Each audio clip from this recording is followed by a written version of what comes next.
Hello, you're listening to Booth Talk from the After Movie Diner, and on this very special episode, we have stuntman turned writer-director Jesse V. Johnson. Now, we've spoken to Jesse before, a while ago with Dr. Action in tow, and we were meant to do just a phone interview with Jesse about his new film, Triple Threat. However, Jesse is something of a friend of the After Movie Diner, and we are a huge fan of his.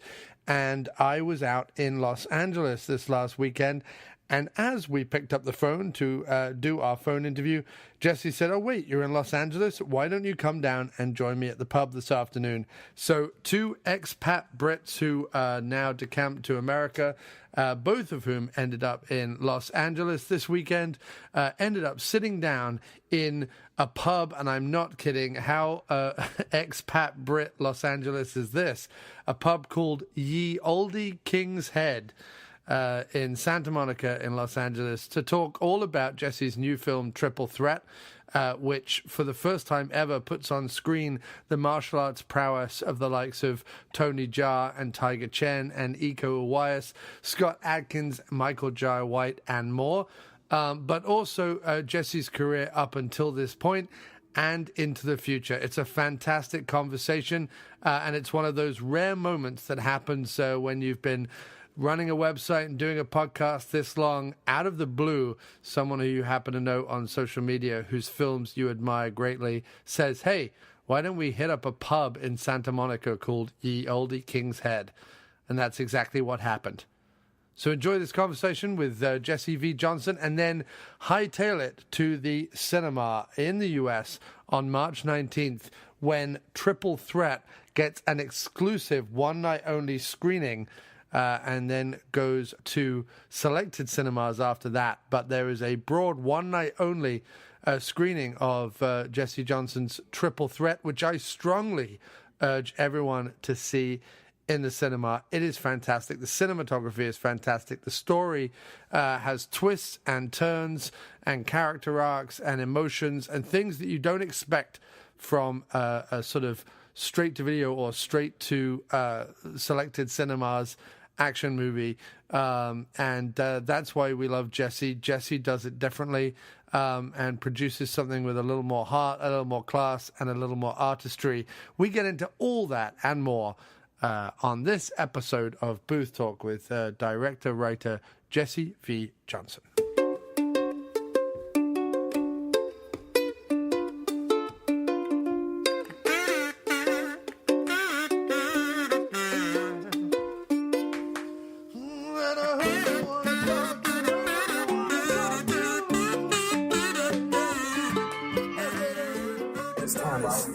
For a town that's built on people working in movies, which were supposed to be non-conformist, so it's the rush hour here has become ridiculous. Yeah, it's just become very between 4 and 7. That's it. People at 9 to 5. I thought the whole idea was supposed to be, that we moved here to not be 9 to 5. Right. Also, movies which have to be sort of flexible, right? Yeah. They have to be somewhat.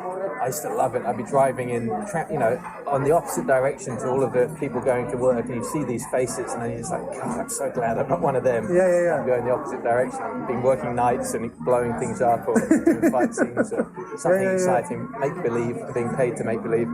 But less and less now in LA, I'm afraid. It's become a very, very different. The films are put together here, but not shot here. It's too expensive, too complex. Yeah, unfortunately, the various different guilds and unions and permit offices, and they all became so incredibly powerful. It's impossible to take out a camera without having to sort of say a dozen people, Right. And it becomes just exhausting. Because in New York, the thing is that permits are free, right? Yeah. But then everything else costs 3 times as much because it's New York. So if you need electricity, if you need... I've shot there a lot as a stuntman, but never as one of the above the line. But what I found here was, everything has its basis rooted in goodwill. For example, you must have a there were so many accidents on set, they felt there should be a qualified person on set to stop people having accidents. So someone said, well, let's make it a fireman. And then at some point it became, well, let's make it a retired fireman. Right. But these retired firemen are in their, mid-70s, and they sit in a chair and fall asleep. Right. And you've got to pay them $400, $500, $600, depending on, if you go overtime or not. And, that's crazy. And for absolutely nothing at all, because if there were a problem, they wouldn't be able to do anything about it. Right. I know. I mean, they could advise, but beyond that, there's really no... They don't advise. I think in 20 years of doing this, I've never had any advice from them. Yeah. So you obviously started off sort of doing stunts and things, which I know we kind of spoke about a little last time we did an interview with you. But what was the first film set you were on, and what were sort of some of the things you were doing? Well, my family are 3 generations. My grandfather was a blacksmith and a horse trainer, so he would rent horses to movies. It was a little side gig of his. He was a black marketeer and did everything he possibly could to make a buck. Mainly in the UK or out here? All in the UK. All in the UK. And so he did Jabberwocky and Ryan's Daughter, things like that. These horses that went to that. And then a film came along called Arabesque with Sophia Loren, and they wanted one of his very unpredictable horses, a big black mare. And he said the only person that can ride that is my son, and that happened to be Vic Armstrong. And Vic doubled Sophia Loren as his first job. And from that point on, we were very firmly ensconced as a family in the stunt world, and he worked very hard to create quite a legacy there. Oscar winner and a BAFTA Lifetime Achievement Award winner, and has done extraordinarily well for himself. So I had this leg up that not many people have. I was visiting film sets, very much in the below the line in the craftsman position. Not these. They were never. They've done some first unit, but they were low budget movies. Where they've carved their niche is making other directors look very, very good. And it's very much a blue collar position. So I was able to visit and get an idea of that. The first film set I was ever on was American Wealth in London. Oh, wow. And I sat in the back of the bus for the rehearsals. He drove the bus as it skids as the well comes out of the tube. Piccadilly Circus sequence. Yeah. It was really, really, really fun. But after that, I would visit continuously whenever I could. From Krull through to the Indiana Jones movies. And it's this, the smell of asbestos, the smell of fiberglass coming from Pinewood Studios. It gives me a warm feeling inside. Well, because there was that sort of boom into the 70s, mid 80s, where much like Australia would become and Canada would become later, England kind of became the place to make movies because of the people we had there, the studios we had there. The craftsmen were the best in the world, the stuntmen were the best in the world. Yeah, it was a good run. But Star Wars, Indy, those films. People then take advantage of it. It gets too expensive. Everyone goes somewhere else. Everyone gets hungry again, and they come back another 10 years later, a decade later. It was a. So I saw and knew a little bit about what was going on, but the germination of loving movies came from another direction, from obsession with films and reading film magazines and film annuals. And, I grew up sort of before the era of VHS, so it was video projectors on birthdays were bought and watching sequences from films that way, and then just this massive amount of reading of literature on movies and pictures and images and the similes between comic book framing and the framing used by directors like Sergio Leone or George Miller, who were taking these frames from a comic book and putting it there, and then the realization that if you didn't have an awful lot of money and you were making these films that had to appeal very quickly, it mattered about where you put your camera. You put them in interesting places. And the B-movie guys, I realized very early on, the actioners and the guys that were out and they were working from low budgets and short schedules, and those were the ones that were the most interesting to look at, because the directors were challenging themselves and the authority to put the camera in as many interesting places as possible, because they wanted to get noticed. Hey, look at me, I'm worth, give me a job on a first unit, give me a job on a big A movie, and they wanted to be spotted by Jack Warner or Harry Cohen or Goldwyn, or any of these guys that ran the studios. They wanted to say, I'm someone that can do something worthwhile. And so it was really fun. Don Siegel, Sam Fuller, people like that. It's really fun to watch their work, as opposed to the grand but somewhat lethargic work of the George Stevens, the Hawkses, the John Sturges, these guys who are making fabulous pictures with incredible actors, but you put a beautiful frame on that.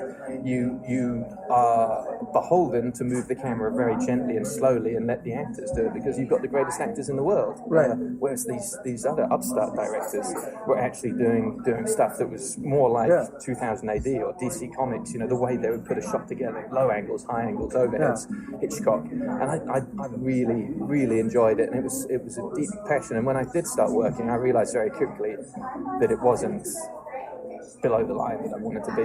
Right. I wanted to be the creative author of what was going on. I did not want to be slaving my entire life, getting my fingers broken and painting, wood chips and fake blood in my hair to make someone else look good. Yeah. And that's been my biggest downfall and my biggest boost is my ego. To become a director is what's kept me going. But it's also, I could have made an incredibly good living as a stunt coordinator had I stuck to it and not been quite so ambitious. But unfortunately, the two don't mix very well. You have to be prepared to put your own ego aside if you're going to be a coordinator. Yeah. Because your job is to make someone else look good. Yeah. And to follow their creative lead. But it's also stood you in good stead, I think, and funny enough, this actually plays into one of the questions I was going to ask, but I think when, there's a lot of action films that come out in a year, whether it's the big studio ones or whether it's the sort of straight to streaming or straight to DVD action films that come out in a year. But like the ones the reason why yours stand out, the reason why yours are elevated beyond that in the eyes of the fans or in the eyes of the watchers, is because of all the things that you're talking about. Like, you can tell that there is a director at work behind the camera. You can tell there's someone behind the camera with a vision and a style, and someone who's as interested in kicking a bad guy through a wall as he is interested in the story and the character and the emotion of the scene. God bless you for noticing this. No, I do. I mean, look at the films. The first film I came across of yours, which I think when we first spoke, was The Package. Right. Because at the time I was interviewing Darren Shalavi, dearly departed Darren Shalavi, which was very sad. It struck me, considering, Steve Austin, Dolph Lundgren and so on, the kind of films that they're normally in. Yeah. It just stood me that the film you were making was, a big step above what they're normally in, and that came across. I know to a degree what you're saying. The big change for me would have been around about a film I made called Charlie Valentine, and up to that point, I had approached filmmaking like a second unit director. I'd gone in with a shot list, overheads, a plan, storyboards, wonderful pitch, and had used my actors much akin to how I used my stunt performers and how I, would set up a car to take a hit, and the story therein was born of the script, and you stuck to it and you did what you needed and everything. And the films never seemed to succeed for me, and I had to take a year off because I was not making money as a director, and went back to co-coordinating and assisting, and was lucky enough to work with a dear friend called Garrett Warren, who brought me on for Lincoln. So I got to see Spielberg work with actors and create. I got to watch P.T. Anderson work very closely with actors on The Master in a very close position, and then ultimately on Thor with Kenneth Branagh, where I ran the first unit, sort of supervising while my cousin James was running the second unit, and I got to sit and watch how Branagh worked with actors, and I realized I'd been doing it wrong.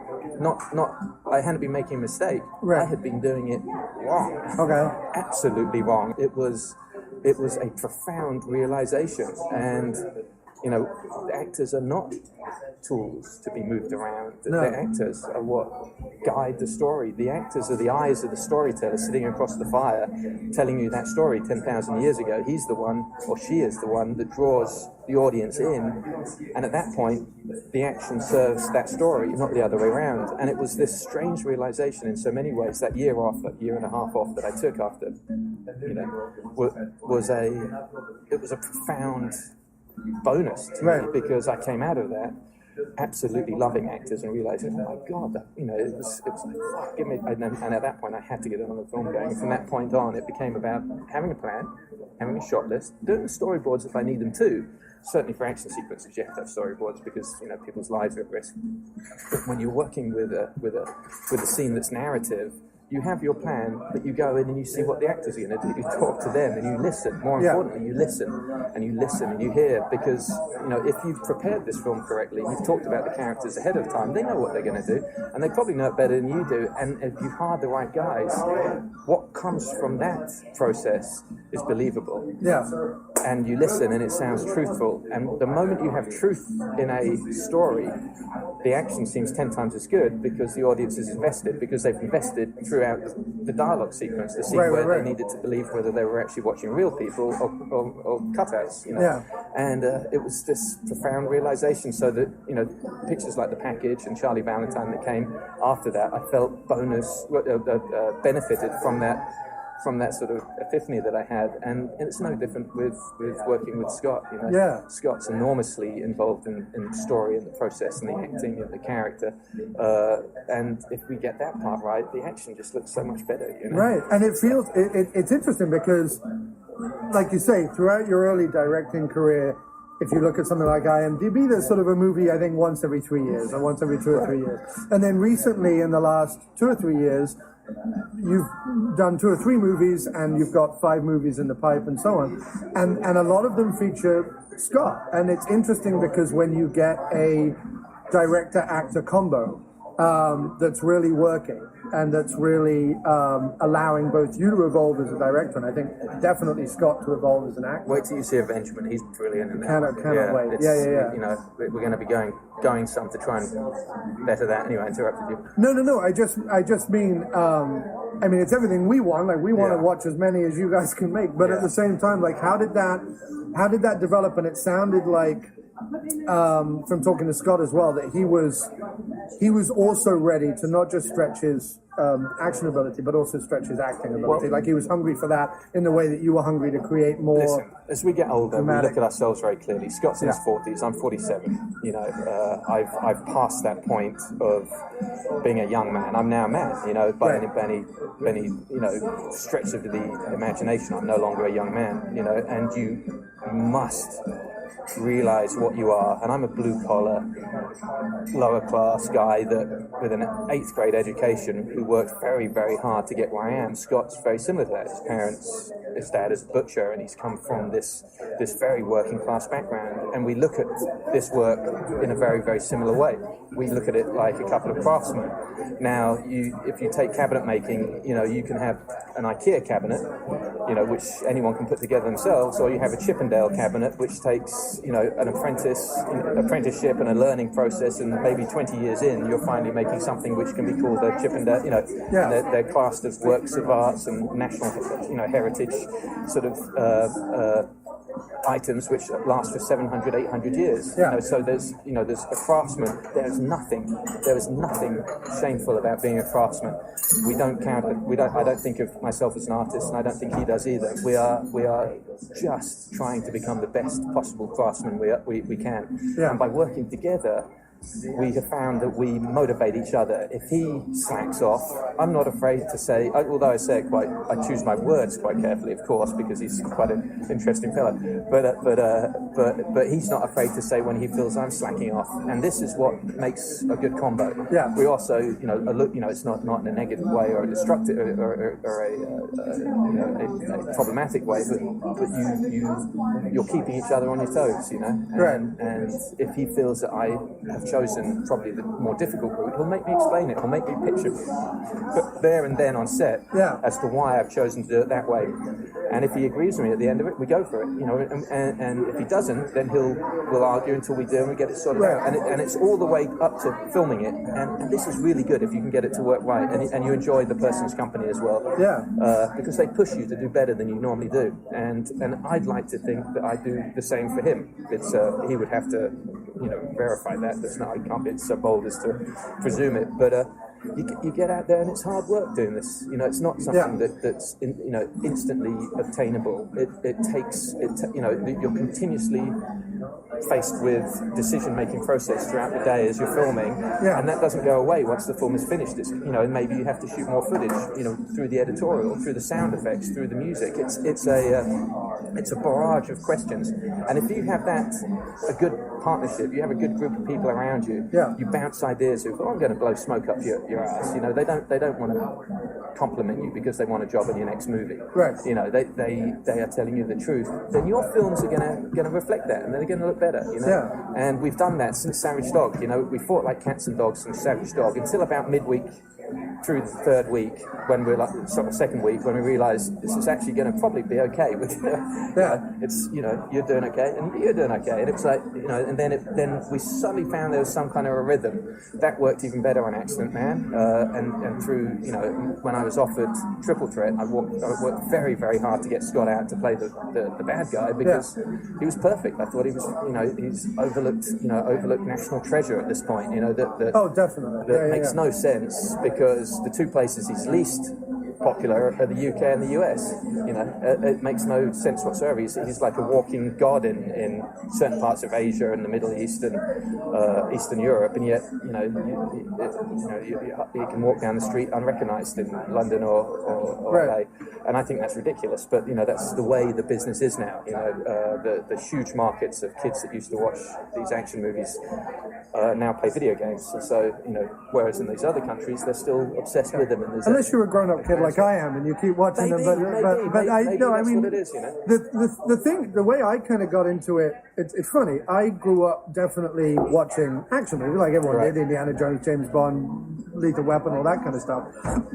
But the straight-to-video stuff, or not the straight-to-video stuff, but like the second-tier stuff that Lundgren, Jean-Claude Van Damme, Seagal, or whoever were doing in the 80s and 90s, I was familiar with as much as anyone who went to a video shop in 86 was, but I didn't know as much until I met Doc, my friend Doc Paul, on online, and we started doing a show together where he would introduce me to all this stuff. Well, a lot of those guys, I think, because of the Expendables and because of the new Rocky and Rambo sequels and things like that, kind of came back into the forefront a little bit, and JCVD, the resurgence, helped and things like that, and then along with that, finding people like Darren Shalavy and then eventually Scott Adkins, and also then going back and seeing sort of Gary Daniels and realizing the way I was pitched it by an international seller was, he said, look, this group of guys had this huge swell of an audience who are 14, 15, 16, 18-year-old men who vanished. They went off to start families, get jobs, have kids. Now they're at home watching movies and they want to watch their heroes again. And these guys now have had a resurgence as their fans that grew up with them are now still loyal. And it's a very interesting way of putting it. And it was, and it's true because a lot of young kids don't even know who these people are. But no, I mean, and it's funny when you meet these guys, you get to talk to these guys or whatever. It's truly inspiring because it's not something that I don't aspire to be a martial artist or I don't aspire to be an action hero, but I love the movies they do. I love finding out about the martial arts that they perform or whatever it is. And then, as I said, with the wave of films that you and Scott have done together, I get more fascinated because I'm also on the other side of it, outside of just the entertainment of action films. I love all the movies you were talking about, all the directors you're talking about, but also Gilliam or David Lynch or whoever it is in the 80s. So when I see something that meshes the action sensibility of like a really good, well-made 80s or 90s action movie coupled with, an artistic inspiration. When you put this on paper, you better include all of your lovely compliments. I will. This is going out on audio. People will hear me saying this, and I'm not. Otherwise, it will sound like I'm a complete egomaniac. No. I'm not saying this to blow smoke. I'm saying it because I think whatever you guys, Scott and you are doing, you're on the right track. I see it again with Triple Threat, and I think that we're thrilled with it, Benjamin. I was picked up by Samuel Gold when I saw the trailer that they put together yesterday for it, and talked to their marketing people. It's really. And when are we looking at that for that? They're going to announce that, so it's soon though. It's a month or so, a month a bit after the Triple Threat, but it's very very exciting. You guys are doing different, so Savage Dog is sort of more straightforward, I think, just in terms of the story and the action. Not that there isn't the emotional drama, but in terms of it being packaged, I guess, as an action movie, it's a very. But then you have something like The Debt Collector, which has kind of comedy in it and like a buddy comedy thing, and Scott's sort of doing that great British sweary, sarcastic, expat in the US kind of role, which I love. Like, it's one of the few things that, and I know a lot of people have differing opinions on Jason Statham, but like, he does that very well. And I think Scott did that very well in The Debt Collector. And then Triple Threat is sort of the Expendables of these guys, like of these, either of the very proficient Asian martial art superstars who are out there, and of the Scott Adkins, Michael J. White, the sort of Western guys who are carrying the torch in the Western action movies at the time. And throwing those guys together is fantastic. And throughout, the thing that is continual, and I've also seen The Beautiful Ones, obviously, which is a movie that you shared with me a while ago. But through all those, your sensibility and your artistry and your cinematography and style comes through, even though they're all very different.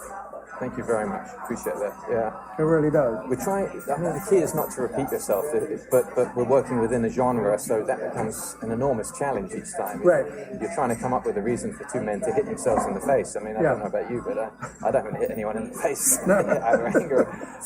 Since I was like a preteen, it's you know, so you're literally trying to motivate that and make it interesting and a part of your story. Yeah. Ultimately, with Triple Threat, you know, you look at something, you know, similarly, less of an action movie for me than trying to work out how you would put dance numbers into a 1940s or 50s musical. Right. And you're working with someone like Gene Kelly, who is the best in the world. I mean, and the guys I had were the best movers ever. Yeah. And if you don't show what they can do, you are going to be crucified as a director. Not only that, but you're failing as a filmmaker. And so your mindset becomes weaving a story around set pieces so that they're organic and work within the framework of the film, but not only for 2 people but for 8 people. And I think actually we ended up with about 9 different people that needed to show, if you take in Ron Schmorenberg and Gigi Yanin and Celina Jade as well.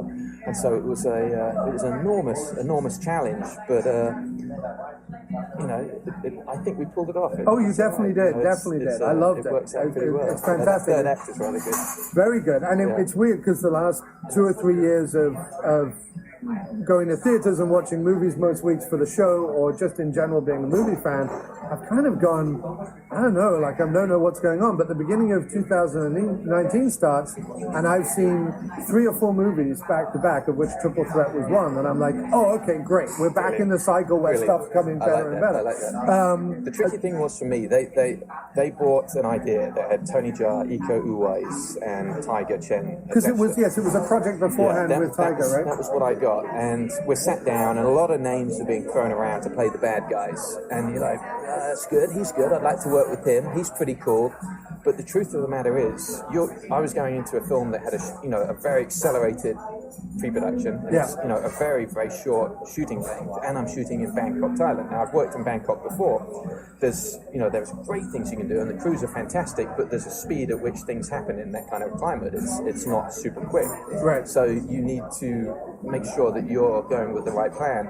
And I knew from the get-go that the bad guys that these guys would face off against, the 3 or 4, I think it was 5 in the end, that would have to be guys that could do their own fight scenes. You weren't going to have a situation where we could shoot one angle over a stuntman's shoulders and then quickly come around for the coverage of him fighting. That just doesn't exist in these kind of pictures. It looks cheap, it looks fake. Fight scenes end up becoming very, very choppy. You can't do any of the movement on the protagonist fighting because that doesn't work in case you see a shot of the stuntman's face who's fighting. So you end up really, really needing both fighters to be capable of doing their own stuff. Yeah. So suddenly now we're limited to about 10 or 15 performers internationally that I can pull from who can speak English to the degree that I want and who are going to be able to come in there. So it became a really interesting, it was like, okay, we've got our good guys, but that really dictates who we hire as our antagonist as well. You can't just have, I feel like in the 80s they would have just some theatrical style actor who would sit behind a desk and stroke his mustache, but you can't have that anymore. I did the Charlie's Angels movie, the first one where we had the 3 girls, and they were awesome. All 3 of them were really, really game, but they couldn't do the fight scenes, so you have stunt doubles for everything. You shoot the back of the stunt double's head, and you whip round, and you do the coverage as a close-up of the actor later, and I think the audience has become accustomed to that. They know what they're seeing now. Films like John Wick, where you have the actor immersing himself, or Atomic Blonde, where you have Charlize Theron, who absolutely does 3-4 months prep work, and she gets in there and she does the damn stunts. It's very, very tough to compete with those if you're not going to go in with an actor who's doing their own stunt work. So Scott, Bisping, Michael Jai White, there are people. I hadn't worked with Michael Bisping before, but I was very familiar with his work, shall we say, and I knew that there was a certain thing that he was very, very good at, and we became great friends. We didn't get on too well to start with, but we did then. And sometimes that's the best way to make friends with a person anyway. Sure. But these guys really, really bring it. I mean, there's blood, sweat, and tears. There was literally blood on the floor on the set at certain times. I was actually surprised in the movie, watching it, was just how much the villains got to sort of run roughshod over what you would presume the Asian actors who were the heroes. At a certain point in the film, you're like, well, wait, are the good guys actually going to win? Like, there was a bit where they were really beating the hell out of them. What you never want is your heroes to be indestructible, ever. Right. You want them to get beaten to shit. I loved about the early Clint Eastwood movies. He always got absolutely beaten senseless before he came back with these great venge. And it turns the audience, and he knew that. He knew at that point his ability to get the sympathy of everyone in the audience wasn't as good as he'd like it to be. So let's have a whole group of you beat the living crap out of me. And then, at least from a very visceral standpoint, you're going to be rooting for me, as the underdog to come back. And I knew we had to create that scenario with this one. We couldn't have these, they couldn't be indestructible. I've never really bought the whole indestructible good guy thing. No, me neither. I never really bought him for the Seagal pictures, because he never got a bruise on him. Well, you can't get over that ego, but or that gut now, but it's okay in his heyday. No, I think. But it was also a choice he made never to get a bruise on him, and I never really understood that. Right. I don't get me wrong. Like, I love Seagal pictures up until a point, and certainly from his heyday, and his Aikido work is second to none in those early days. He's an interesting fellow. But he started out as a fight choreographer as well, master, and never say never again. Didn't he snap Connery's wrist famously? Sean Connery, that doesn't surprise me. He's a very big guy. I went to dinner at his house, and he's a lot bigger than you expect when you meet him in person. And, you always knew, when I started out, we were all working an awful lot, after Walk a Sex Stranger and that, and you always knew when a group of stunt guys had done a fight scene with him, because there's, band-aids on the lip and bruises and black eyes. But to some extent, that's not, like, I love it, but also to the same extent, that's not the professional way. You know what I mean? That's not necessarily the way it should be. It was also a little bit more that was necessary. But listen, that's a fine line, because Chuck Norris would always make contact, and you loved it. He'd warn you, say, look, because of the nature of where the camera is in this one, to make this shot a hit, I'm going to have to, make little, he'd be very, very polite about it, and you were fine, and you were completely welcome to say no if you did, but you wouldn't, because that's not what you do. And as a stuntman, you're a different breed of person anyway. You've chosen a career where you are ground pounding, you're hitting the ground a lot of the time, so little impacts like that are kind of fun, you enjoy it. But there is a point where it no longer is sort of fun, and it goes overboard, and at that point, as a coordinator, it's my, it used to be my job to have to tell the actors, just take it down a notch, guys, because these are human beings. They're stuntmen, but they are actual human beings. They do feel it when you punch them, and the actors are normally very apologetic. I'm so sorry, I got carried away. They said it was okay. I know they say it's okay, but just take it down a notch. It will still sell as a punch, and you keep a friendly atmosphere going on set. But impact and contact is something that happens an awful lot, and accidents happen when you're fighting. Sure. By the nature of, if you're the odds of, you're going to be throwing 150 imaginary kicks, including rehearsals, and maybe 200 imaginary punches during rehearsals, and in any one given day. Now, one of those is going to slip by. Of course it is. We're all human, and you maybe a ice pack and a nod and a giggle and a laugh, and I'll get you back for that one. But you get back into the fight again. It's just the nature of it. Stuntmen are paid quite well, and it's a professional line of work, and that's what happens. I think for him in particular, if there was slightly more. Now, look, I've only seen him through interviews. I've never spoken to the man. I've never met the man, and I don't wish to talk out, tell tales out of school or whatever. But he doesn't come across as someone with much humility, and I think that, and that may be wrong. He may have a lot in reality. But I quite liked him when I met him, but it wasn't on a film set. People change when they're on film sets. But he was lovely to me. Even William Sadler, who told a story about, because he was in Hard to Kill with it. Hard to Kill? No. I love William Sadler. I did Shawshank Redemption with him. So good. I was a PA Such a nice guy. Awesome. One of the first guys I ever interviewed, and one of the loveliest guys. Like in terms he looks of, like Jimmy Cagney a little bit. He did when he was younger. I was just desperate to do a movie with him, something with him. You know. He's a great guy. I'm glad to hear that. I'm glad he was nice to you. But he told a story about auditioning for that movie where he plays the villain. Is it Hard to Kill where he plays the villain? Or Above the Law? One of the two. I forget. It's one of the first two that Seagal did that he plays the villain in. And that he was rehearsing with him. And in the rehearsal, Seagal had him up against the wall by his neck, stuff like that. Where I'm sort of a bit like, okay, I mean, I get. He rolled with it. That's asserting your authority. Yeah, he rolled with it. I don't know. Yeah. It's funny. I don't really go for that kind of stuff. No. I like to keep my sets places where everyone's happy to be. I find. Listen, my heroes were people like Peckinpah and Hal Needham and John Borman, and these were guys that I knew were tyrants on set. I mean, and John Huston is a dear favourite of mine. But you read the stories of these guys on set, and they reduced people to shrivelling puddles of nerves. They gave people nervous breakdowns and caused women to cry, and that was part of their directing. The way he got the performance out of, it was by humiliating the actress, and I can't do that. That's not my style. I can't, and I can't even necessarily condone it. I think they were a different time, and as much as I adore those filmmakers and the films that they made, we are in a different era now. In those days, you go off and you live in a tent for half a year, and there was no communication. Marriages, relationships started, people were married, children were born and conceived and divorced by the end of the shoot. The telephones were, weren't even radios. You used semaphore with flags. You laughed, but they did. No, I don't. But it was a different time. It was two-fisted drinkers. You on a set now, you are delicate and you're gentle and you're polite and you are conscientious, and you have to be, and as you should be, because it's changed, and you're dealing with people's feelings, and you're dealing with people who are gentler, and it's the business has changed, and if you don't change with it, you become a dinosaur, and that's unacceptable. And I don't like people feeling uncomfortable or nervous or edgy, because so if I notice that, I'll take them aside and ask, is there someone that's causing is it a problem? And most of the time it's just nerves, and the fact that you're chatting to them will help calm them down. But I think I've always got my best work from people with honey, with compliments, with being gentle, with listening, with taking your time and letting them go and have a breath of air and wander around and come back again, as opposed to intimidation and making them nervous, or having people make full contact or slam them up against walls or any other crap. That's right. It's movie making. We're all a bunch of we're children who are it's one step above playtime, and we're foolish to forget that. Take the job very seriously, but take ourselves not so seriously.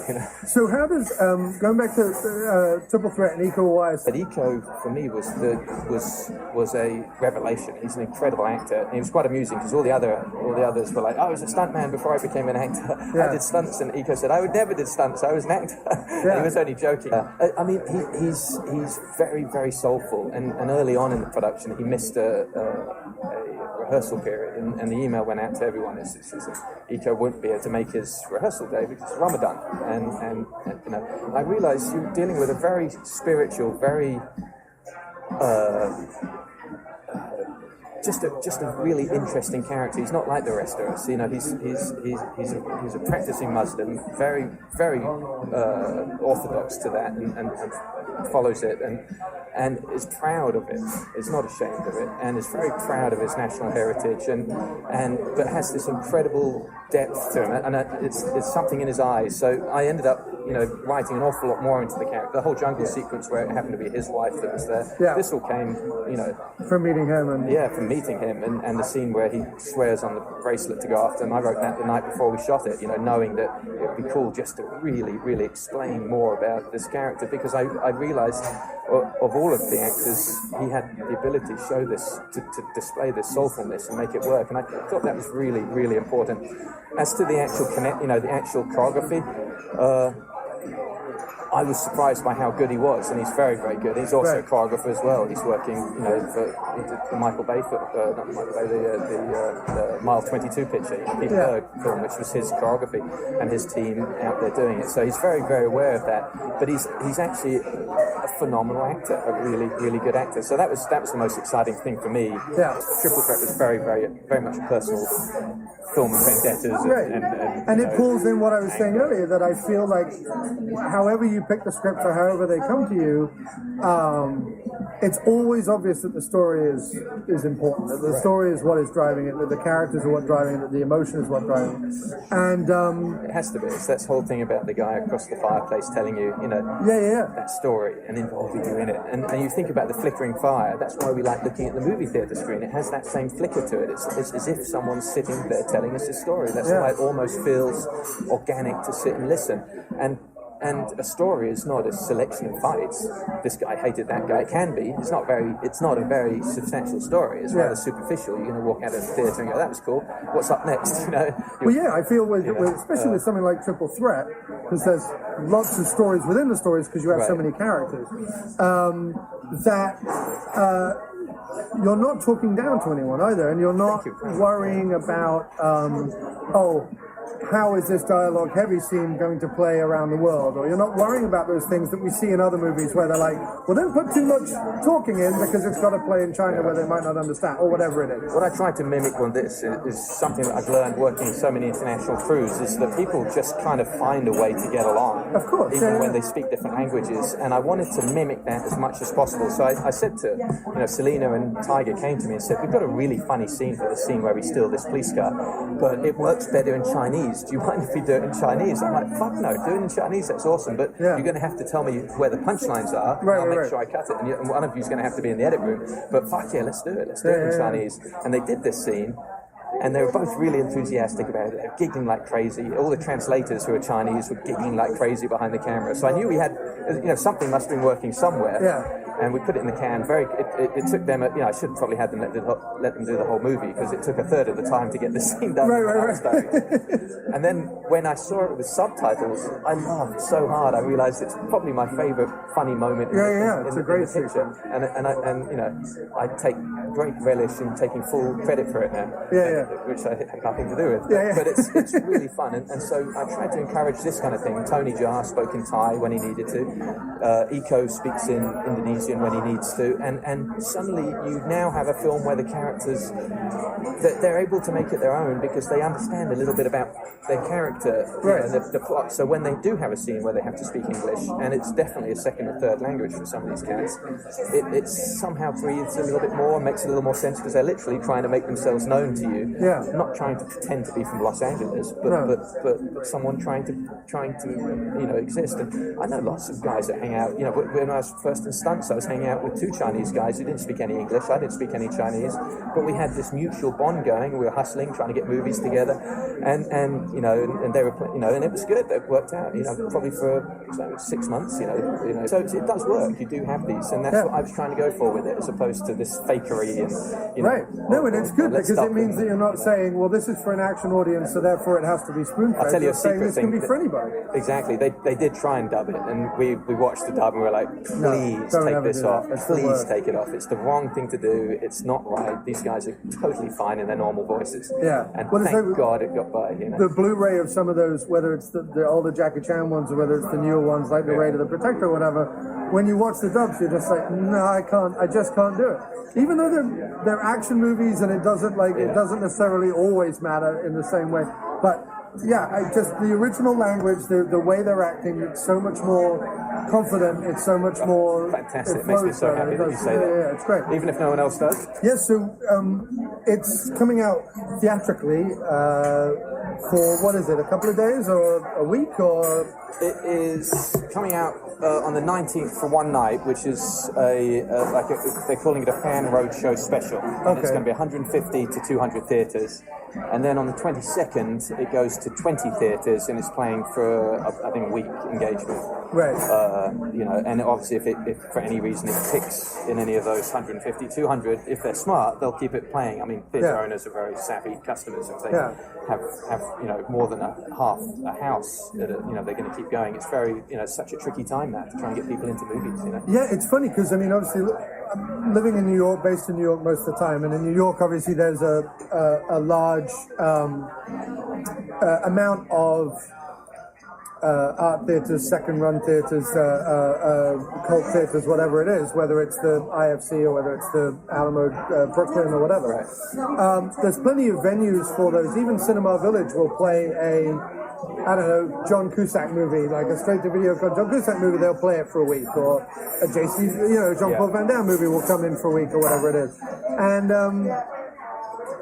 it's odd that they don't take more opportunity in a market like that. I mean, you don't necessarily expect it across the board, but like in a market like that, to do more of for a movie like this with the cast that it has, to do. I know the Draft House in Brooklyn is showing it. They're definitely screening it the first night, because I think that's probably where I'll go see it, because I live near there. But because I'm buying my ticket for the big screen, I want to see it on the big screen. And I'm urging people to see it on the big screen, because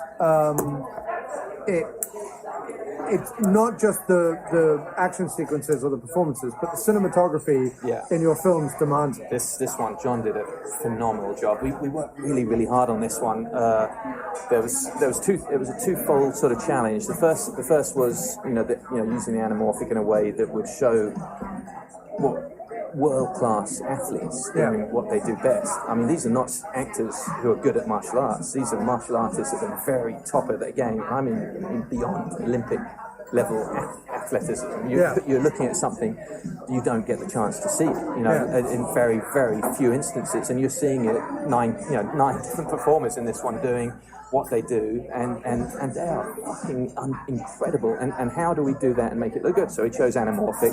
We chose a particular style of filming that was where you keep the camera very, very.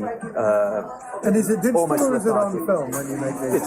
Digital. You can't shoot the stuff in film. You get mental. You're running out of film so quickly. It's high speed, and it's just not practical. I did my fair share of film movies. I'm not sentimental for that particular process at all. It's very nice if you're P.T. Anderson, you're selling your film as as a poster boy for sort of art house cinema. That's great. That's fantastic. But you want to do action, and you're burning off a tremendous amount of stock to get what it is you need. Then you don't want to be shooting film. It's ridiculous. Out of your mind. You better spending that money on special effects and stunts and really giving the audience what they want. They average person won't be able to tell the difference between what they're watching, whether it's film or not. Especially when, again, and I think that this is always the thing. And I defy anyone. I truly defy anyone to say any different. Well, I asked the question, so I couldn't tell. So I watched Dunkirk, which I adored, by the way, and I watched it on the big screen. I watched it over and over. I saw a couple of little scratches and hairs in the gate or whatever, but I mean, those could be added digitally if you wanted, if you were really desperate to, No, in general, it's not so much digital versus film for me. It's more, if you're still going to put the time in to have, or put the thought in to create good cinematography, it doesn't actually matter. No, you just have to be disciplined to do that. How you're recording the footage. We studied Sicario. That was our default position with regard to camera movement and framing. Was absolutely Sicario. And we watched a lot of movies, but we kept coming to that. But it was just a slow creeping in, very, very slow creeping forwards or creeping backwards. Every other movement was really considered and minimal. There was a little bit of tracking and following between actors, but for the most part, it's a slow creeping in process. It puts you slightly on edge. You're not quite sure where you are. There was never a case of a camera being a stationary setup, unless there was absolutely no other. I think some of the second unit stuff at Bangkok, they didn't quite get the message. We didn't have a choice and had to use it, but it's a slow pushing in or a slow pulling out that it does something to unnerve you and keeps you on edge. Absolutely no handheld unless it was unavoidable. And as I say, just allowing the action when you have world-class performers, your job is to get to a position and use a lens where you can see that, not to try and amplify it, not to show off, not to do anything of your own. Lie on the floor, swing a camera on a rope and jump over there. Yeah, it's always my worst thing is those movies where, and we've seen it a little bit in the comic book films, because they get very top-end directors to make these movies these days, where the drama scene in the boardroom or whatever looks beautiful, but the moment they're fighting, I can't tell who's who, what the camera's doing, whatever. And that's why, again, I look at your films and I think, oh yeah, they know what a tripod and a dolly is, right? Thank you very much. And all the old producers will get nervous at me. I can't use a Steadicam. I use handheld. It's I don't want fucking Steadicam or handheld. The Steadicam is a tool for a particular job, and handheld is. It's laziness in the concept that you're defining it. Yeah. And the moment we get to about midway through the first week and they see how much quicker I am using the dolly and establishing what was going on, it was all working to a plan. They're like, oh, we get it. Oh, see. So as if it's a revelation, as if this wasn't the way they made films for the last 80 years. But that's fine. It's, that's okay. As if this wasn't like also some of the. I'm nodding. It's quite a revelation with the picture and the way. The real revelation for Jon, and it was his idea, not mine, was, and we stuck to it pretty good, which is whenever we have the bad guys, everything's lit by, a bare bulb or fire or candle or, and there's bamboo showing, there's bricks, bare bricks are showing. These are the good guys. They're almost like the... they're the underclass, the peasants fighting against the bad guys who are all gunmetal. If you notice, all of their holsters were made of kydex. Everything was stainless steel. It was glass. The woman's lair that she had is all black polished glass and chrome and they represented the modern world. They used cell phones, they used GPS, they used all of this stuff. Whereas our three heroes were very. The technology they were using was all intuitive, all learned, all hand-me-downs, all very much just to really psychologically put the audience's sympathy with the underdog. We always naturally follow the underdog. That's who we want to be behind. That's who we want to win. No one really wants the bully with all the cool toys to come out on top. They want to see him get his comeuppance. And Jon except in real life, apparently. In films, in real life, it's in real life. Apparently, we're okay with the bully. I can't talk on real life. No, sadly. I know. Let's keep on moving. My life is only movies, but mine too.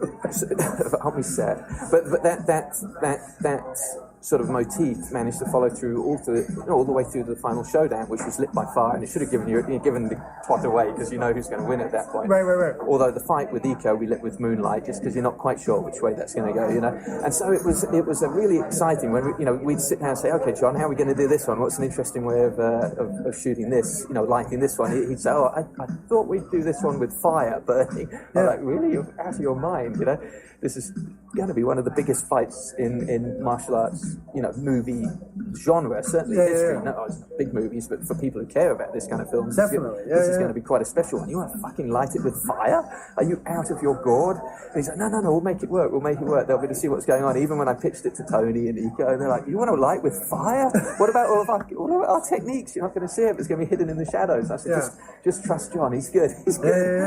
And I'd look over at Jon, you better fucking make this work. Right. I'm out on a limb here, but it worked, and that was sort of it's sort of the fun of doing this is coming up with new ways to tell the story as well as just but also having the to have themselves. the way that discussion and that thought process and the thing that is between you and your cinematographer and then between you guys and the actors, the fact that idea, whether someone watching it picks up on it or not, does translate in the final film as that there were thoughts behind the camera. 90% of what we do as filmmakers isn't obvious, and it shouldn't be.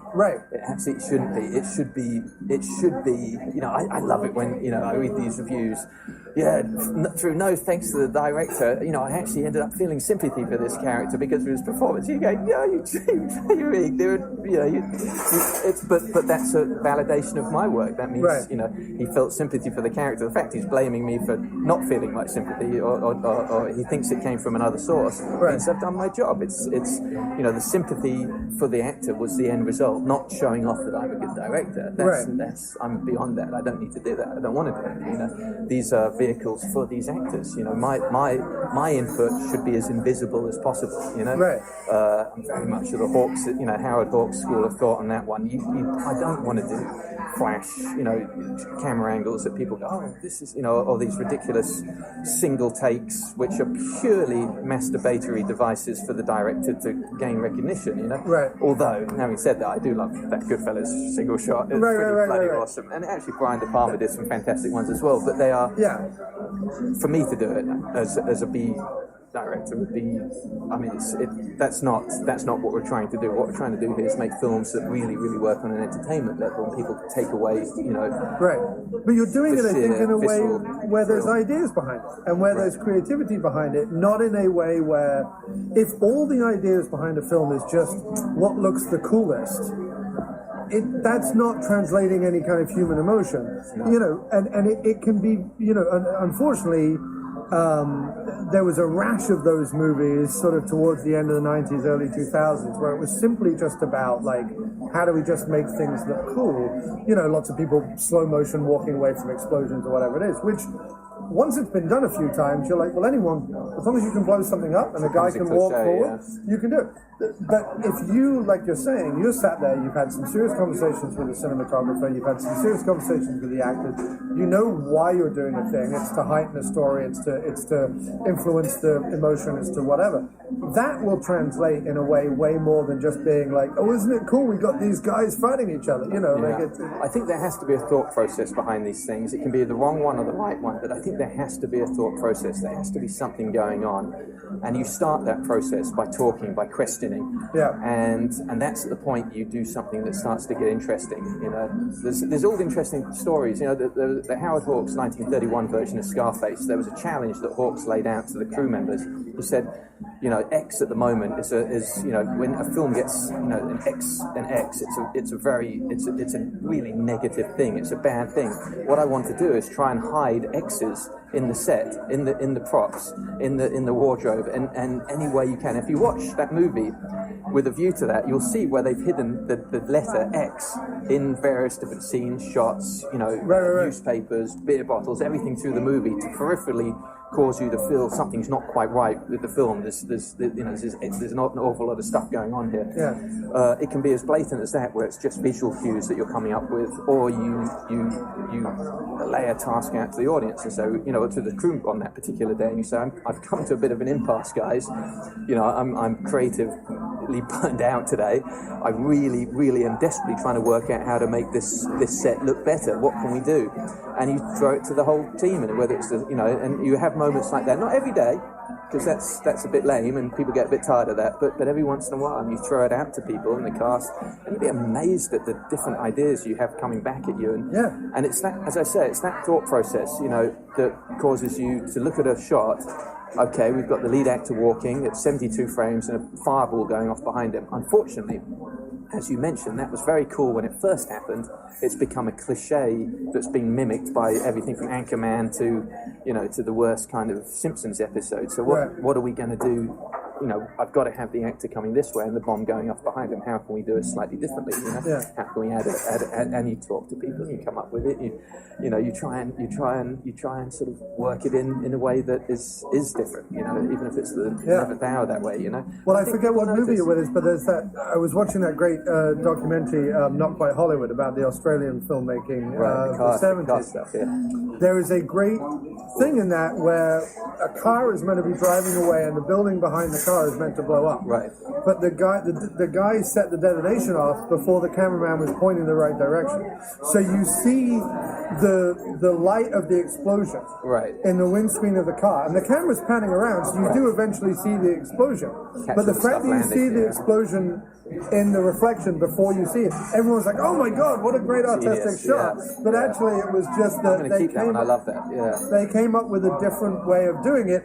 Okay, by accident, but in general, there's ways around. I was working on War of the Worlds, and we had prepped a scene where the cruise Spielberg. Where it's in New Jersey, near where you're from, and a gas station has to blow up. It gets zapped by one of the things as the car's driving away, and we started chatting on set about coverage and how this was going to be handled, and put the camera over there, long lens, it will crush the car, with the lens, and you'll get this incredible explosion behind. It'll look like it's licking, touching the car, and the car can be a long way from it, which is how they've shot that kind of thing for years and years. The longer the lens, the closer it makes the foreground look to it. Those shots where you have the Rock walking away, he's actually 400 or 500 meters away, and you're on a 600mm lens. And so we were discussing how this was going to be done. Spielberg arrives, and they put the camera in the back seat of the car, pointing at the rear view mirror, and the car drives, and they shoot it in the rear view mirror, and it's just like, oh my God, it's brilliant. And it's like that ability to think outside of the box, to turn convention on its head is what makes great director. Definitely. It's wonderful when you're around it like that, and you take a little bit of that with you when you try and make these. When I try and make these smaller movies, if possible. I was very lucky to work closely with those cats. So across the world, you've got Triple Threat. Obviously, it's coming out in the US. When I put up this interview, I'll put up an article because I think they published the theaters that it's playing at on one blog or other. I'll put it as part of this so that we can promote that. But how is it doing universally across how are you putting it out in Asia, in Europe, in other areas? And are you following that, or is that being it's handled by different international people? Sales. I'm available in any way I can to help, and they know that. I'm very committed and want to be as much a part of it as possible. But I think the big one was getting it out in China. We have to work very, very hard to get that hurdle crossed. It's very difficult to get your film put out theatrically in China. It's not an easy thing to do at all. They have certain stipulations, and it's a tricky deal. We had to shoot certain things, and there were some editorial changes made to make that work. And I'm very happy with the film, but it was not simple. When it comes out in China, that'll be a big deal. I think that's the 29th. I'm very, very excited about that. England is we have premiering at a film festival called the Fighting Spirit Film Festival, which is a very fun one. We showed Debt Collector there and really enjoyed that. So a lot of very, very fight-oriented fans, and it's beyond that, I don't know a vast amount about it. I think it's DVD and Blu-rays, and certain markets are getting a limited theatrical, and if they're smart, they put it out in theaters. One or two theaters and a little bit of press. It is odd that it's odd to me that the genre films, certainly, just because they would play into somewhere along the line, the studios believed that there had to be huge names and huge budgets behind these things in order for audiences to like them, and it's not true in the slightest. Not that Triple Threat doesn't have a big name. It has to us fight fans. It has 6 or 8 of the biggest names. But there's been the overriding shift towards the philosophy that you have to give the audience their money's worth. This thing called the tentpole. Right. But this does in spades. So I just it does. But I've read contracts where a certain amount of CGI was absolutely expected and part of the contract and had to be delivered. That there would be sequences that were huge, that would define, and the reason for that is defining that film beyond it being a TV movie. Because the biggest fear is, why put a film in the theaters that an audience could watch on TV? So you needed to do something with this film to get into the theaters that gave the audience something they couldn't get just on TV, and that would be special effects. Visual effects cost millions and millions of dollars to do really, really well. They're not cheap. They're enormously expensive. And then the stars have to be of a certain level, because you're not going to see a TV movie with those stars in. The production values had to follow suit. Everything had to be huge, like a film like Aquaman or these sort of enormous pictures, and then they can validate it because, the audience are going to be interested in this. They're going to want to go see it because it's something that they can't see. But I don't think that philosophy bears true of the human. No. As a person, that we will go and see a movie for 2 hours because we want an intimate experience as well. We will go and see it because we want to laugh our asses off. Yeah, I loved scared. Yeah, I loved Triple Threat as much as I loved. I don't know if you've seen it, but on Netflix there's a movie called Paddleton, which is a two-hander between Ray Romano and Mark Duplass. Right. And it's a two-hander just about two friends, and there's lots of kind of comedy, but it's around one of the friends has an illness and how the other friend is going to deal with that when they're the only two people in each other's lives, kind of thing. And they couldn't be further apart in terms of the way they were filmed and the way they were set up and the people who were in them. Right. But both films speak to an audience in a unique and different way, in a way that you don't see every week or you don't see every month. You don't see. Yeah. And I don't know, maybe I'm not the typical audience, but I mean, when I see films like that, I'm like, why am I going to the multiplex to see, I don't know, whatever it is, bullshit 15 or whatever it is. Why am I doing that when I would love to go to a movie like this and sit in? And I can. I'm gonna go to the Draft House and we'll promote it as best I can. I mean, I don't have to. When I make my films, I make them with a view to audiences seeing them on the big screen. You know, the thing I do know is a friend of mine shot Welcome to Marwin, you know, and they were very disappointed on that film when the P&A budget went from 150 million to 45 million. And you're like, this is the P&A, the publicity and advertising budget. So you're talking about a film like Triple Threat. I guarantee you, we don't have anywhere even close to $45 million. I'd be surprised if we had $1 million P&A budget. We're going out against pictures with 150 million in publicity and advertising. Yeah. You have to be prepared to do battle, and we're doing battle. Don't think of it as anything else other than that. We're doing battle with an opponent who is armed with you know, $150 million budget to sell his movie. Yeah. It's very, very difficult, and if you are a studio and you're going up against, throwing yourself into that marketplace, you better be prepared to fight. I mean, guerrilla warfare will get you so far, you know, and you maybe get lucky with one or two that way. Yeah. But it's not a living. You know, eventually you're going to have to just realize that, you know, you need to raise 150 million to go up against the other film with 150 million. Now, those films may cost 10, 20, 15 million. They're not going to cost anywhere close to the 150 million. Right. You know, and then you have to face, you know, the very, very real the possibility that no one goes to see that movie. So right. you've just thrown, you know, you just literally set fire to that. You know, you've got a lot of newspapers with advertising in it and billboards, but no one went to see your film. It didn't cover. And you'd rather, I think, as a filmmaker, right, have the money in the film rather than necessarily. Well, yeah, and I mean that goes without saying. But I'm talking about the other end. There's the distribution. You're asking why the films didn't make it into the theaters. It's just very, very expensive, and I don't know what the key is. You know, I don't know. At one point, there were certain theater chains that existed that people knew showed a certain type of movie.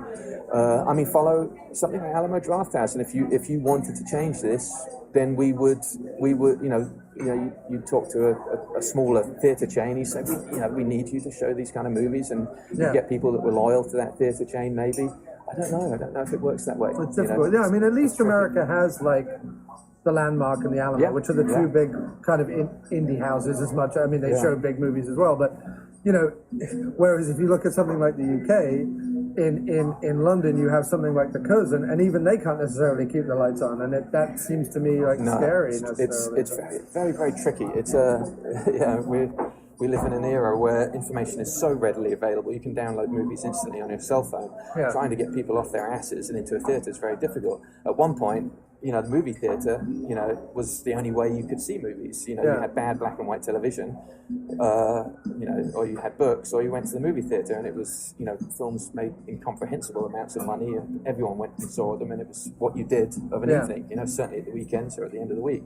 Now it's no longer the same sort of culture, and I think we need to work out how to create a culture that goes out and watches movies and work that, you know, maybe it's something you do in the theatre, maybe you make the interaction between cell phone and getting the ticket and experiencing, I don't know, it's not my it's not my job to do that, but I would love, you know, I think you have to change, you have to evolve with the times, and you have to create a scenario, you know, certainly making the popcorn so expensive that, you know, it's $100 evening out is not a great idea. No. You know, But that's often because the theatre chains are strangled by the studios, and they have to make all their money off the concession. Unfortunately, it becomes devastating to your evening. It does, yeah, completely.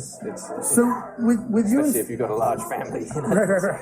With you and Scott, Scott, going to the movie theatre for another week, Yeah, no, completely. No. It's ridiculous. Even us going out, we have to do the AMC Stubs thing, where we pay $20 a month, but we can see up to 3 movies a week on that for free, more or less. That sounds cool. So we do that. I don't know, again, how long AMC are going to do that. They did that to fight MoviePass, who were basically stealing money from venture capitalists and then now owe all that money back. But that was MoviePass. If you can come up with a way of somehow organically teasing it into Instagram and blending these wonderful visual forms so that it's sort of cool again to go and see a movie, and it's kind of what and it's fun. Yeah, it's kind of what I try and do. I mean, obviously I have nowhere near the audience, but I mean, our whole concept is we see a movie in a theater, whether it's a small theater like a Cinema Village or whether it's a big AMC, and then we go to a diner, a local business, not a big chain, but a local diner, and we go to them all over the city of New York and sometimes other cities, and we sit down and we talk about the film that we've just seen, but we also talk like 2 old friends. The guy I do the show with, I like that I've known 32 years, so. And then as a side thing, I have a website with interviews and various other stuff that I kind of do to keep the stuff churning. But like my weekly show is because as an expat, as someone who grew up in England that was very American influenced, a lot of the literature I read growing up was American. A lot of the movies, TV, everything that we saw was American. No, it was. But I got here and you see Pico Boulevard and Santa Monica Boulevard. It's like strangely familiar. And you realise all those episodes of Starsky and Hutch. Right. That's where it came from. It's like I'm more American than I am English. All my pop culture was American. Completely, and it was one of those things that I became. Weirdly, in a way that America is. America's kind of very interested in the 50s and 60s retro thing, or certainly the film fans and the drive-in fans and people like that have that aspect to it. And I don't know, naturally gravitated towards that. So when I realized I could kind of go to little grindhouse theaters or then go to diners and 50s style things and stuff like that, I'm like, great, how do I do that and make that a show? Brilliant. So that's kind of... Have you been to Tarantino's theater up here on Beverly?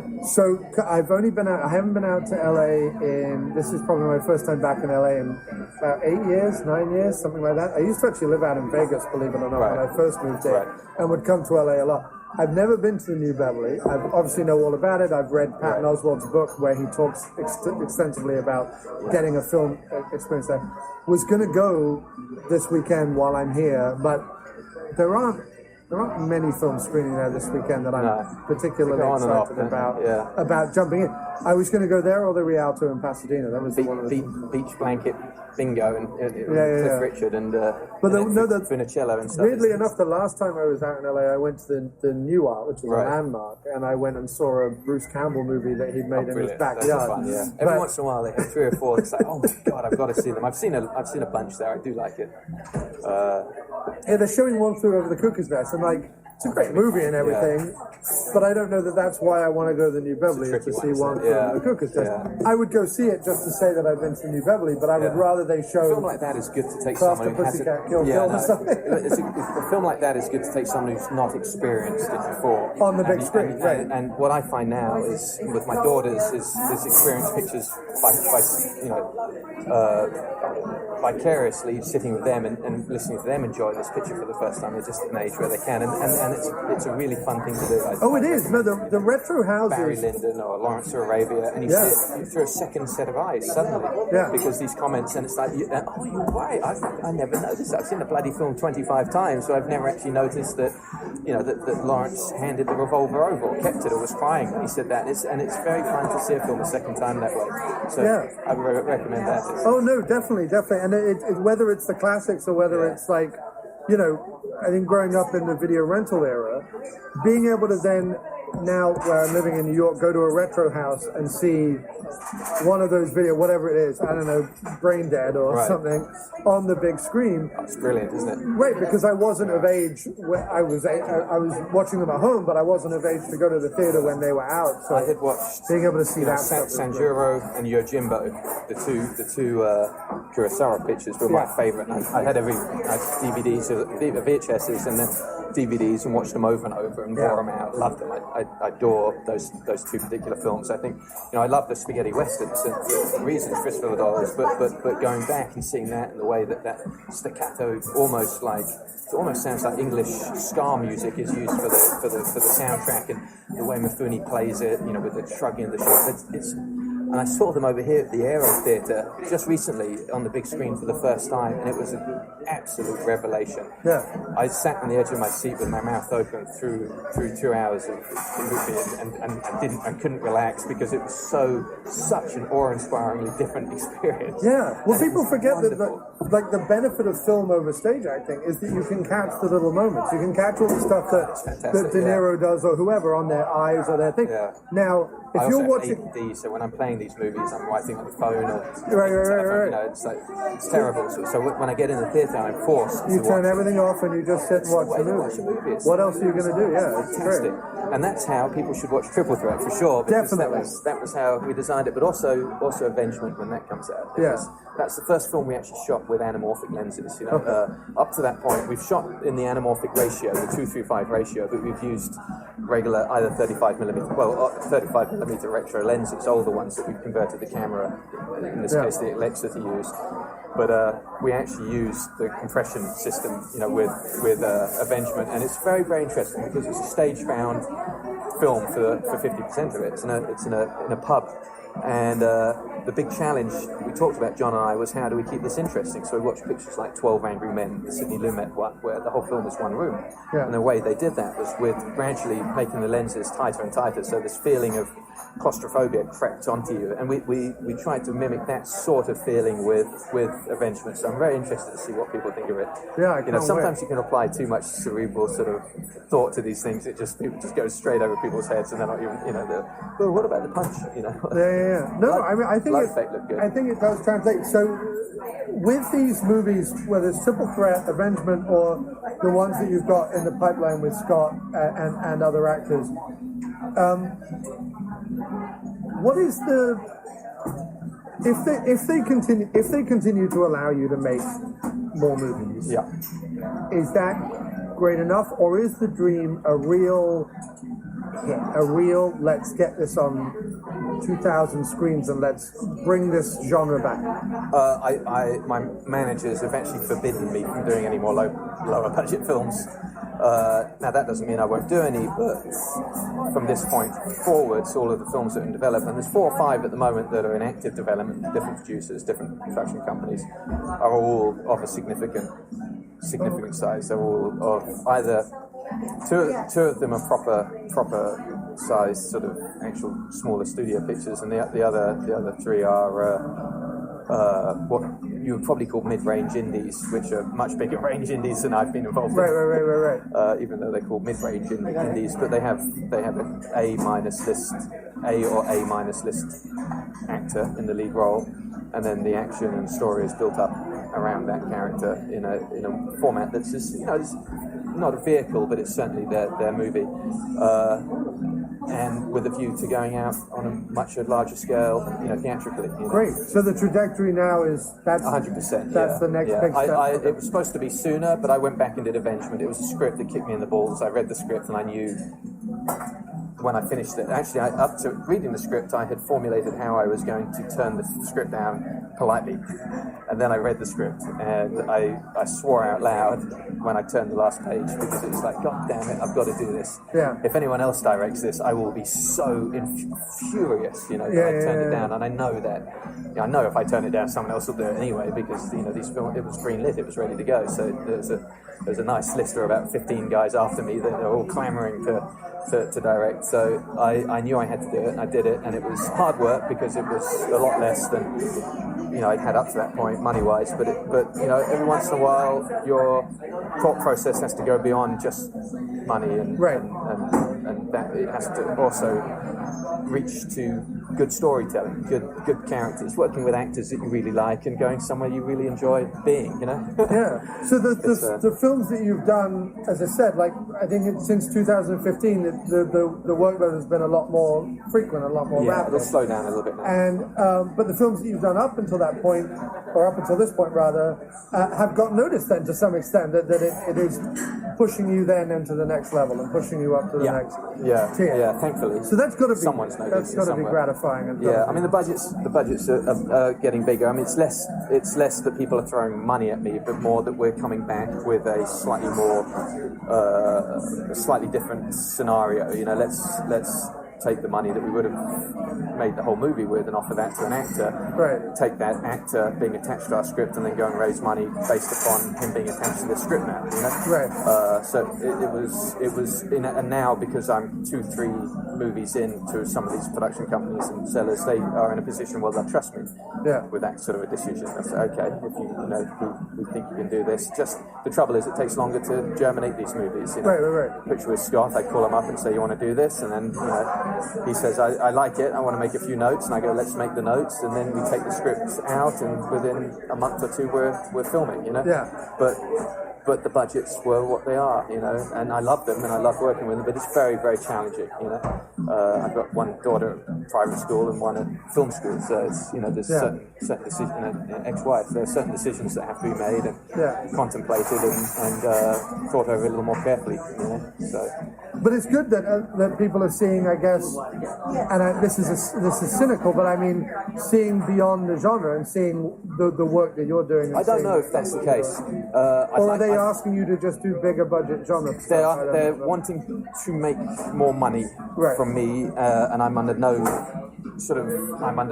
I'm trustworthy as a person that will deliver a film of a certain quality. Right. Let's put a bigger name actor in it, and with a view to making more back end. It's and it's smart, and I'm a very, very, very good worker. I'll work just as hard with more money. As I did with less money. It's you'll still get my blood, sweat, and tears. So hopefully that film will earn in the same percentage of money that you've added to it, you'll make as the back end, you hope, and that's, I hope, and I believe what's been going on. I wouldn't be so arrogant as to think that people were looking and seeing there was such a market development into work that now they can invest more money. That would be very, very naive to think that's what's going on. No, I just meant more than... I don't think that's the process. I don't think they're risk averse. Right. So I don't think gambling has ever been anything that people with money to invest in movies do. They don't say, oh, well, this guy did so good with $50. Imagine what he can do with $500. That's what people who don't make movies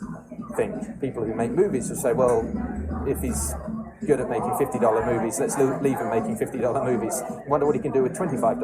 Right. That's more sadly the more realistic philosophy of the investor. Now, having said that, we've trusted him with our $50 3 times in a row, and he's come back and asked us for $100 on this next one. What do you think? And they said, well, let's give him $75. And it's slow movements forward, and that's where I am at the moment. And the scripts are very, very exciting. The cast of their actors is really, really thrilling, and But having said all of that, I have a script that I may do with Scott, and it's a brilliant one. It's a really, really fun one. He plays an avocado farmer, and that's all I'm going to say. Okay. And do you think it will be one of those things where?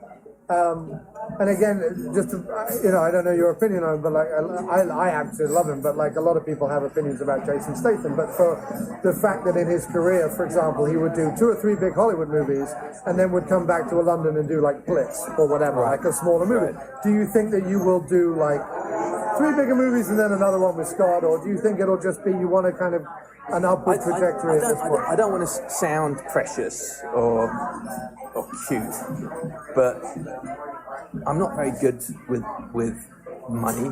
For me, it's all about the script. Right. The size of the film doesn't determine my enthusiasm. Right. The budget, the money involved, that never ever, and to my fault, by the way. It's certainly I'm not proud of the fact, but that has never defined the amount of energy or enthusiasm I have for it. I took a film that the beautiful ones. I spent a year and a half of my life trying to get that one out there, and it nearly destroyed me. And the film was made for almost nothing.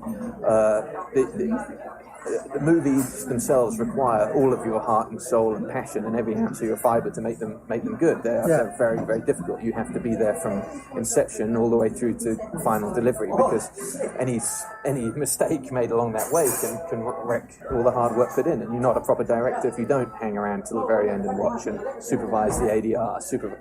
We did changes in arrangement in the ADR which transformed performances. You have to absolutely be a part of that whole process, and it takes a lot out of you. And if it cost $800,000 or $80 million, it's the same commitment. Right, of course. Yeah. So for me, it's just about great scripts. If they're really, really awesome, I'm going to be there, and I'll work in England and do the lower budget one if it's terrific and it tempts me. But obviously my team, all the guys around me, they definitely they want to pushing to the larger ones, because it obviously increases their cut of the profits, their cut of my percentage, or their percentage of my cut becomes. But over this period, you've put together, a cast and a crew, but definitely, I presume, a crew that you will. Brilliant. You'll carry on and work with. I'll give it to you. Over the last 3 years, the budget for the first movie in that 3-year period is the same as the paycheck for the next one. Right. So that will give you an idea of how things change and morph while you're doing this, which is super exciting. It's wonderful. But I don't have a part in that. I leave the guys to do negotiating and screaming and shouting and arguing points and trailers and assistants.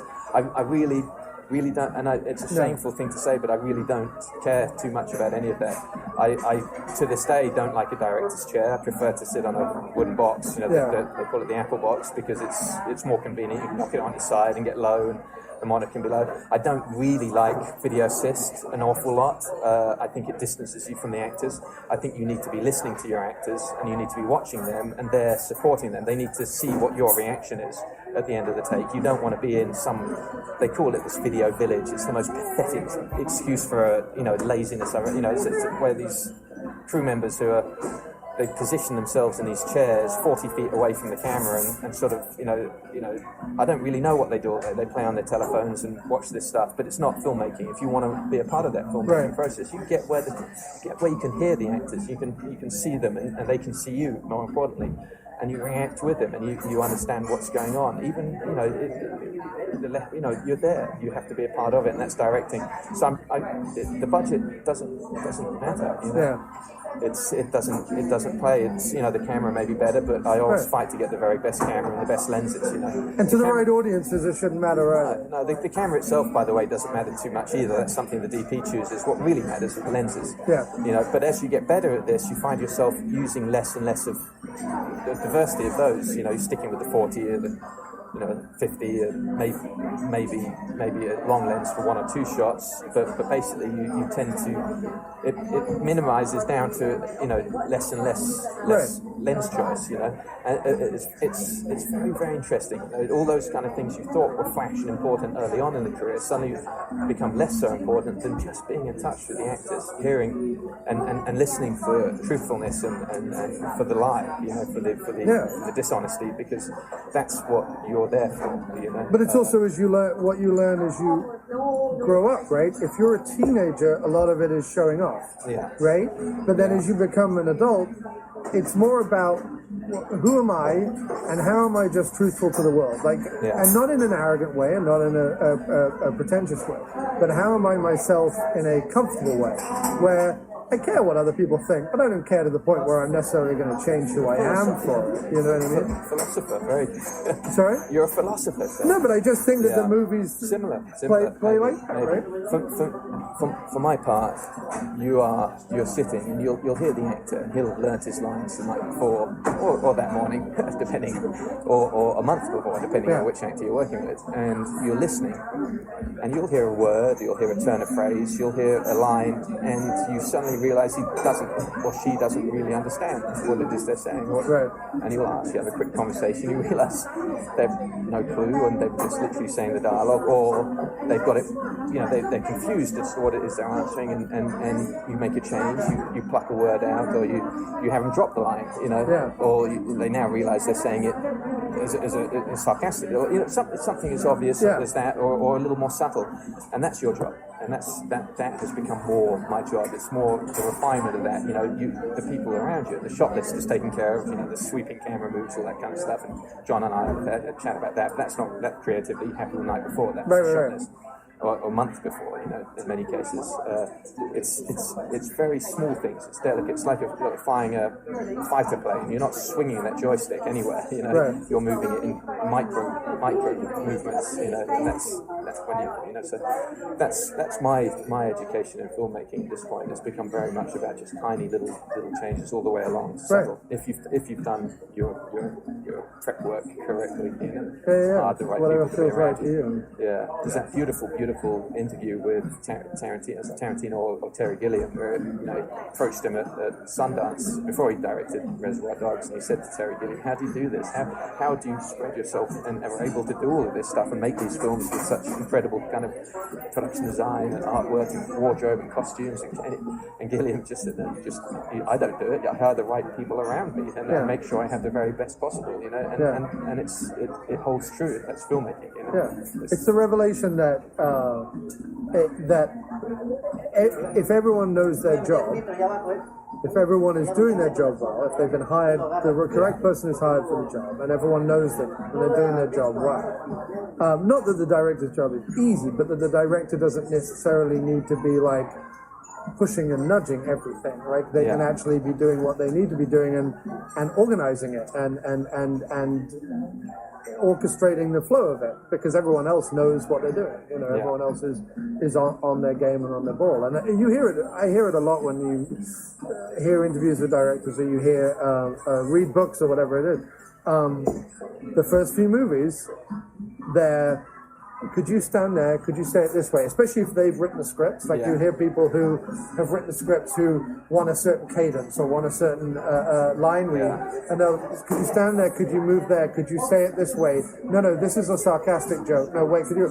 Whatever. And about 2 or 3 movies in, they're like, why does everyone hate me? You know, why does everyone think I'm an asshole? And it's because very, very tough, they know how they know that, or an actor knows how to do it. The performances look good in spite of the fact that the director was there. You know? Right. But so in terms of Triple Threat, then, just to wrap it up and to kind of make sure that we're encouraging the listeners to go see Triple Threat and support this film, which is really, as a fan, I really want them to, and I as a film lover in general, I really think that they should, because it's a great piece of work from everybody. What would you want to say, and also, are there things from the set or something that you think will kind of pull people in that we could... I think at this point in the game, if you don't know it, then, and most of the fans know it, but if you don't know it, these are 6 performers at the very, very top of their physical and acting game, and it's very, very rare. It's a very rare opportunity to see them working together and doing what they do best and being allowed to do it really, really well. And, you know, on a format, you know, the big screen, which is the way to see this stuff. And if you can get yourself into the theatre and see this, you will see a once-in-a-lifetime opportunity. And it will be a film that you'll take with you, you'll walk away, and you'll know you've been a part of something special. Sure, you can see it on Netflix, you can see it on download, all that kind of stuff. That's going to be great, and I encourage that as well. But watch it on the big screen, because this is going to be one of those experiences you won't get the second time around. These guys are not going to do a picture like this together again. You're not going to get this level of talent. You know, this is like Gene Kelly in his heyday when he was doing dance movies. This is Fred Astaire. These are the world's greatest martial arts practitioners, movie martial arts practitioners. I'm not talking about UFC or you know, the ability is not the personality. I'm talking about the ability to follow a routine and do things that are almost inhumanly possible without wires by anyone else. You're getting the chance to see that in the theatre on the big screen, and I think it's, if you even count yourself as a film fan, let alone a martial arts fan, you've got to get yourself to the theatre to see it. Definitely. That would be my last word on the subject, and you are at a loss and remiss to be missing this. Definitely, I agree 100%. And on a personal side note about the film, does it? You at this point have seen people, as you say, do incredible feats of physical martial arts, with or without wires, with or without special effects. Does it ever get commonplace? Do you ever have a situation where, like, I don't know, Tony Jaa does some ridiculous flip and you're like, well, of course he's going to be able to do that ridiculous flip because he's done it 3 other times? Or does every time they do it, you go, whoa, like a kid in a big top or something? You have to become pragmatic. You have, you can't be dazzled by it every time. And I've worked around these kind of performers my entire life. So but there are moments where you're taken back and you're like, good God. Yeah, right. Where did that come from? Even the way Scott moves, there's no one that can move quite like him. You put a stunt double in who's very, very good, and they even turn and they give you that strange sort of bewildered, lost look, because they know they can't keep up, and they're done. At that point, they realise they've stepped into an arena that they're not qualified in. We had three moments on this set where a stunt performer couldn't keep up with Tony Jaa, and he said, just make contact. Now, on the first one, it was a hospital visit. The guy got knocked out cold, and Tony just tapped him. But it's, and the guy said, make full contact so I can feel it. And it was a stretcher, and he's gone. Tony's very, very apologetic. Tony, by the way, is like a Buddhist monk. He has this incredible energy. But when the cameras roll, from somewhere comes this primeval power that it's tangible. You feel it. It's really intimidating. And then the second time, and I didn't hear it this time, it was the big guy at the beginning. This huge monster of a man. His name is Frankenstein in Thailand, and he said the same thing. And if I'd heard it at this point, I would have stopped it. But anyway, he said make contact with the leg, because it was a leg kick.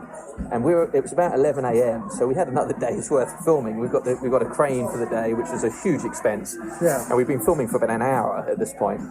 And he said the words you don't say, which are make contact. And he went down and could not get back up on his leg and had to go out. And at this point, I'm like, even if they beg you, so if they beg you to make contact, please don't make contact anymore. Yeah. He's like, I'm so sorry, and he was genuine, and he's very, very genuinely upset. But this is the level of performer, and these guys were hardened stuntmen. Tough motherfuckers, great big knuckles, and these guys train 3-4 hours a day, 5 hours a day. It's no joke. It's their life to them. But they're apologising, and they're putting their hands, the apology that the Thai apology and being taken away, and so, gosh, and even Scott with the final fight said, in his entire film history doing fights with martial artists, he's never felt anyone with the sheer whirlwind sort of power that Tony Jaa brings when he comes on. And he said, he came up to me afterwards and looked at me and shook his head and said, yes, it's just bloody intimidating. If you miss your choreography and make a move wrong, it's not, you're going to break bones with this guy. And the style that he has is, and I hope for my part I've managed to capture a little bit of that on camera. Yeah. But I mean, you don't get the chance to see this sort of thing. There's no one else. There's no one who comes close in movies. Like Tony or Scott. Michael Jai White as well. Absolutely profoundly talented, physically talented with this stuff. Very, very good. Guys. Well, I mean, he looks huge on screen, like very muscular. Big man, but no ego. Did the fight with Iko. We won't tell you how it ends because obviously it would give it away. But he was absolutely cool with it. Yeah. Very rare. Yeah. You get a guy who has real black belts in real life, and Michael has 4 or 5, maybe. They don't want to show any kind of weakness on screen, and it's detriment to them. It's bad for their careers, but they don't. They can't because they can't get their head around that doing that. Michael didn't care. Yeah. Scott doesn't care. You know, they'll go out and do it, and it's awesome. You know, and it's great to work with them. There's no ego. There was no ego on this set at all. Actually, it was a brilliant, brilliant set. I think that may have had to do with Michael Bisping, and the fact that no one was going to say that they were. At the time, he was the world champion, and I think it's like there was no. With movie martial artists, you could pretend to be the real thing. With an actual UFC fighter, there on set, there's no pretending, and people were awfully. It was an awful lot of good humour and joke telling and storytelling. It was exactly how it should be. Yeah, of course. It was a wonderful, wonderful environment. The only person, Gija, who doesn't speak very good English, would hide off to the side, and I felt a little sorry for her. And then one day I'd noticed that either Mike Bisping or Scott or someone had grabbed her and pulled her into the ring. The story, and from that point on, she was a part of it. She had no choice. She wasn't allowed to. She had to be a part of the storytelling and the joking. And we had trailers for everyone and green rooms, but no one used them. Everyone was on set in their chairs, and we had coconuts, so they were drinking from coconuts all day long. And it was brilliant. It was a really, really fun environment. As we got to the end of the shoot, each of the actors were coming to the end of their schedule, and so they were gradually disappearing until we were down to the last. I think it ended up with just the three heroes, and it was really heartbreaking. As Michael was the first. It's like, all right, guys, I'm done. Michael, MJW's gone, and there were tears, and he's gone, and then Bisping was the next one to go, and then Scott, and it's very, very sad. It was quite moving, but it was a brilliant experience working with them all, and I think it comes across. And as I say, the main thing for me would be to go see this thing on the big screen. Enjoy being able to see the techniques that are being used, the gravity-defying movements, the visceral, thrill of seeing people get bust up by these martial artists. Enjoy it and have a laugh and jump, throw your popcorn in the air, and go home and want to act it out. That's. What's the other thing I loved about it was that there's comedy in it. There's like a little bit of emotion in there. There's there's everything. As a kid, the films I remembered were the ones that you came home and you wanted to enter that universe. You wanted to play that. You wanted to be those characters for the next couple of days. And it's that. Obviously we don't do that anymore because we're grown ups now. And we have bills to pay and boring things like that to do. But your mandate as a filmmaker is to create an environment, a universe, a story that people don't want to leave. They want to stay in it, and they want to think back to it. They want to recollect it, like my grandfather did with the John Wayne films. It's a very simple thing that we do. We create fantasy worlds for people to disappear into, to escape from their realities. Not saying their realities are any worse than anyone else's, but that's our job. It's Well, it's fantastic, man. Fantastic. We wish you obviously all the success in the world with the film, and thank you so much for doing this. Is that your wife? That's my wife, but she's talking to Christina, so it's not. I'm just on the thread. Gotcha. But it's all good. Thank you very much. Pleasure, Jesse. No, real pleasure. So there you go, a fantastic interview there with Jesse Johnson, all about Triple Threat, and again, cannot urge you enough, please book those tickets and go and see the movie in the theater. It really does stand up and will be a fantastic experience for all who go. There will be a link along with this episode that will take you to a website where you'll be able to put in your city or zip code or whatever and find out where it's playing near you. So please go ahead and do that and book tickets. And also, if you've liked this interview, don't forget you can subscribe to Booth Talk. That's on the After Movie Diner station on iTunes or on Spreaker or on Stitcher or on Google Play or wherever you get podcasts. We're on Spotify as well. So you can subscribe to Booth Talk, and don't forget to rate and review us to support this show. Lots of great old episodes with some awesome interviews that I'm sure all film fans will want to check out. So please go do that, and don't forget to subscribe, rate, and review us, and check out all our other content over at aftermoviediner.com. Thanks for listening.